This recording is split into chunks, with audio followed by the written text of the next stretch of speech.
Salut à tous, on se retrouve aujourd'hui pour une nouvelle vidéo, un nouveau retour en vide-grenier. Aujourd'hui, vous le voyez, il fait très froid dehors. Je pense qu'il doit faire à peu près 6 degrés. Aujourd'hui, je vais dans le plus gros vide-grenier de la rentrée, probablement le plus gros vide-grenier de la saison. À peu près 1500 exposants, il y aura énormément de shiners à venir. Donc peut-être beaucoup de Pokémon, mais aussi beaucoup de concurrence. Il est tôt, il fait froid, mais on est motivé malgré quelques petites heures de sommeil. On se retrouve tout de suite pour le bilan.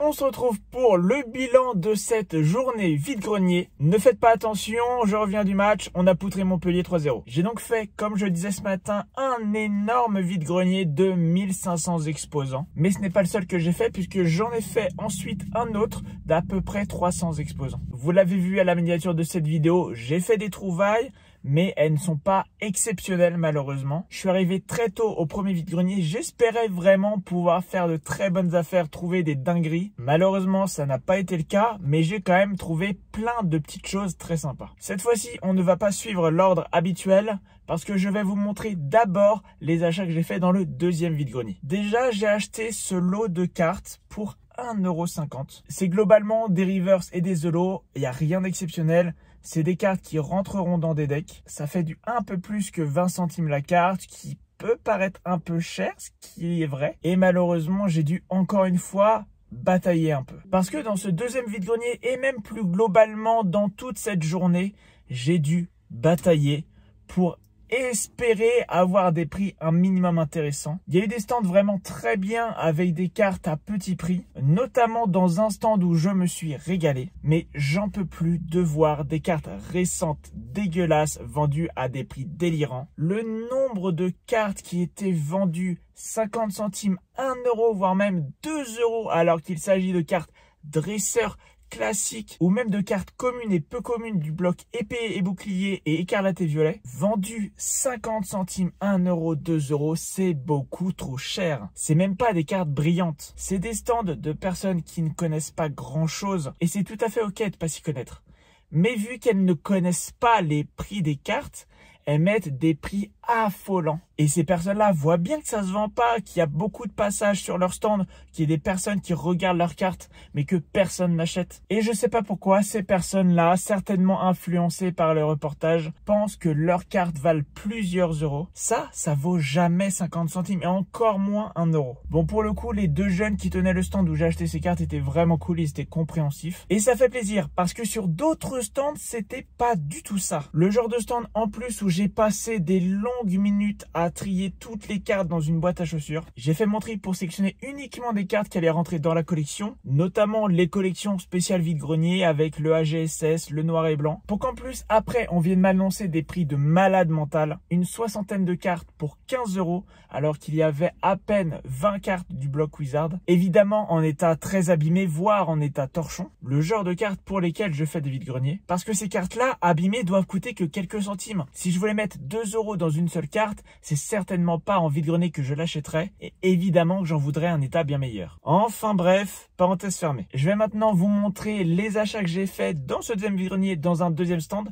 où là c'était bien plus intéressant encore que le premier. Il y avait des cartes non brillantes à 10 centimes, des brillantes, reverse et holo à 50 centimes. C'est honnêtement pas forcément vers ces stands-là que je vais me diriger en premier, mais ça reste des prix, je trouve, acceptables. Et en l'occurrence, dans ce stand, je n'ai pas acheté de cartes à 10 ou 50 centimes. J'ai fait une plus grosse dépense. Déraisonné, je sais pas, vous me le direz dans les commentaires. J'ai eu ces deux cartes-là, Dauphin et Super Dauphin, cartes promo du coffret Super Dauphin X. Je les ai eues gratuites ou plutôt disons que j'ai négocié parce que j'ai acheté une carte bien plus chère. J'ai donc eu ces deux cartes-là gratuites avec une machine alternative de Destinée de Paldea. Une carte qui je trouve est magnifique malgré le petit trait qui fait partie de l'illustration. Je l'ai déjà, c'est juste un petit coup de folie pour pimper les decks. En plus, bientôt, il y a le régional de Lille. C'est un peu le moment de sortir un deck tout pimpé. Donc voilà les achats faits dans ce deuxième vide-grenier. Évidemment, il me reste à vous montrer ce que j'ai trouvé dans le premier vide-grenier. Je vous l'ai dit, beaucoup d'exposants, aussi beaucoup de visiteurs, beaucoup de stands de revendeurs où malheureusement on fait pas les meilleures affaires du monde. Mais il y avait quand même quelques stands de particuliers qui revendaient leur double. Sur un stand, j'ai pu trouver ces deux petites ex,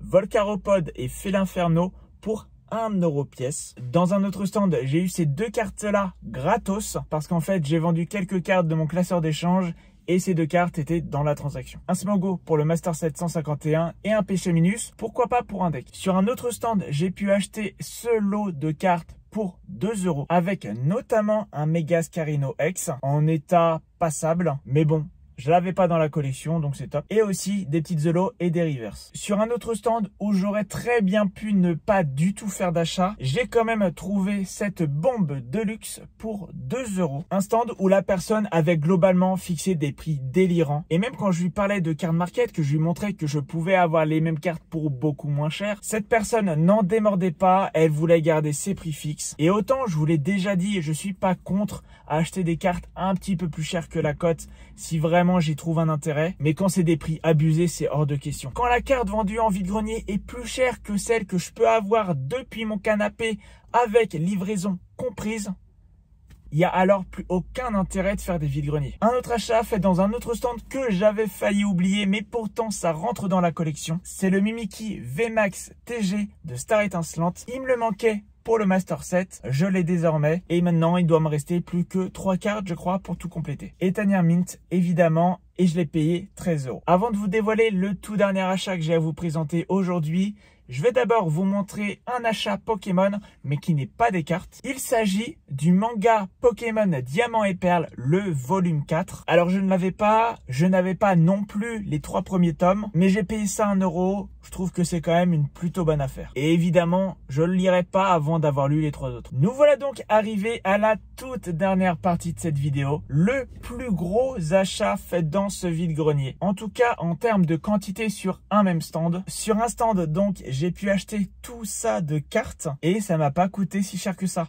Je crois que j'en ai eu pour 12€. Et dans ce lot, il n'y a pas que du Pokémon, mais il y a aussi du Lorcana. J'ai acheté toutes ces cartes-là qui sont toutes foil, sauf Ariel et Tuon la Bête. Des cartes du chapitre 1 et du chapitre 2, avec notamment un Hans super rare foil, plutôt pas mal. Ariel super rare qui est très joué, et Tuon la Bête qui jouait aussi. Le reste, j'ai pris pour la collection. Je sais plus si je les ai déjà ou pas, mais bon, vu le prix que j'ai payé, bah, j'ai foncé tout de suite. En gros, les cartes Lorcana plus ces cartes-là, j'ai payé le tout 7€. Il n'y a pas d'ultra rare, mais il y a énormément de cartes holo. Je pense que la vidéo est assez longue comme ça, donc je vais passer très rapidement les cartes de ce lot.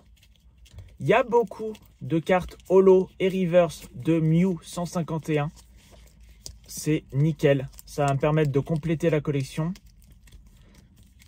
Alors j'ai pris ces cartes-là d'une part parce que ça me permettait de compléter 151.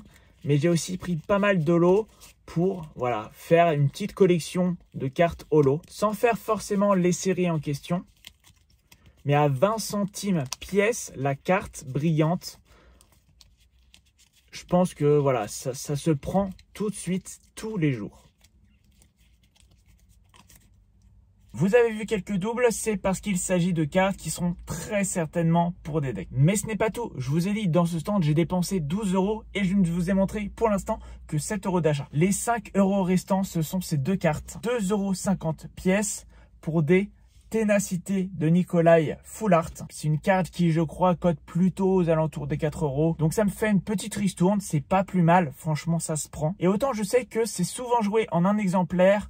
En 2, je sais pas. En tout cas, je me suis dit, acheter une à 4€ ou essayer de négocier les 2 à 5. J'ai tenté la négociation à 5, c'est très bien passé. Je suis vraiment très content. C'est des cartes qui payent pas de mine. C'est pas les cartes les plus folles que j'ai pu acheter en vide-grenier. Mais je dirais que c'est quand même très intéressant. Donc voilà pour ce retour vide-grenier. J'espère qu'il vous aura plu. Si c'est le cas, comme d'habitude, n'hésitez pas à mettre un like et à me le dire dans les commentaires. Et n'hésitez pas aussi à vous abonner. C'est hyper important. Ça vous permet d'être tenu au courant des prochaines vidéos. Et ça vous permet aussi de soutenir mon travail. On se retrouve très vite pour un nouveau compte rendu vide-grenier. En attendant, portez-vous bien. Ciao.